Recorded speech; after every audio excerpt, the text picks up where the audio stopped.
നമ്മുടെ കുടുംബത്തിന്റെ ഉള്ളിൽ ഒരുപക്ഷെ ഭാര്യ ഭർത്താവ് തമ്മിലൊക്കെ കൊച്ചു കൊച്ചു സൗന്ദര്യ പിണക്കങ്ങൾ ഉണ്ടാകും. പറയാറില്ലേ, ചട്ടിയും കലവുമായാൽ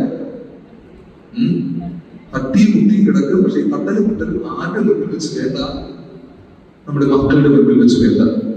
ഒരുപക്ഷെ ഭർത്താവിന് ചില സമയത്ത് ഭാര്യയോട് ഇഷ്ടക്കുറവ് വരും, ഭാര്യയ്ക്ക് ഭർത്താവിനോട് വരും. പക്ഷേ മക്കളെ സംബന്ധിച്ച് ഈ മക്കൾക്ക് അപ്പന്റെ സ്നേഹം വേണം, അമ്മയുടെ സ്നേഹം വേണം.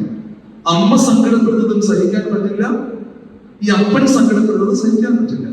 അതുകൊണ്ട് തന്നെ യാതൊരു തരത്തിലും എന്ത് പ്രശ്നമുണ്ടായാലും, ആകാശം താഴെ തക്കവണ്ണമുള്ള ബുദ്ധിമുട്ടുണ്ടായാലും മക്കളുടെ മുന്നിൽ വെച്ച് കുടുംബ പ്രശ്നങ്ങൾ തീർക്കരുതേ.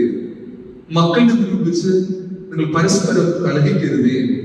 മക്കളുടെ മുന്നിൽ വെച്ച് അരുതാത്ത വാക്കുകൾ പറയരുതേ.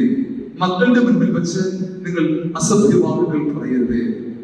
അങ്ങനെ ഒരുപക്ഷെ പറഞ്ഞു കഴിഞ്ഞാൽ മനോവിഷമം അനുഭവിച്ച് സ്ട്രെസ് അനുഭവിച്ച് നമ്മുടെ മക്കൾ വളരുമെന്ന് മനസ്സിലാക്കും.